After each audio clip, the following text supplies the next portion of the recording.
नाज़रीन, खिपरो वेझो सफ़र कॉलोनी जे रहिवासियुनि टिनि ॿारनि जी माउ बेवा फौजिया मीर आलम गुरबत ऐं मिसकिनी सबबि इंतिहाई मुफ़लिसी वारी ज़िंदगी गुज़ारण ते मजबूर आहे। रिपोर्ट करे रहियो आहे असद शाह।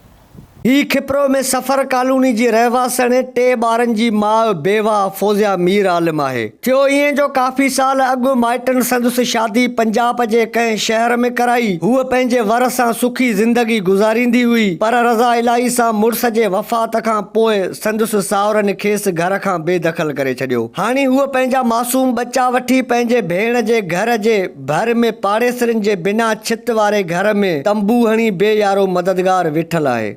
5वां साल है शोर को फोत हुए को।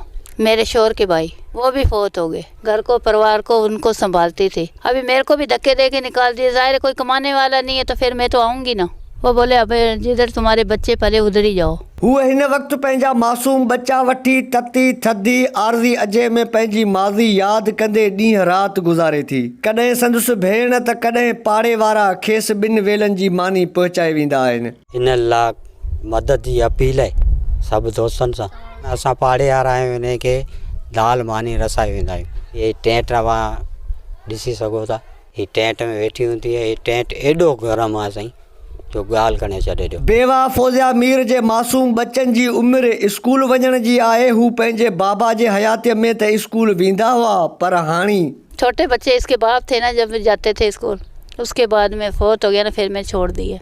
ना फीस ना कपड़े कुछ भी नहीं थे। मैं बोले मेरा कमाने वाला कोई नहीं, मेरा गुजारा बच्चों का भी नहीं होता, मैं क्या स्कूल भेजूँ इनको। बहुत दुख होता है, बहुत मजबूर हूँ।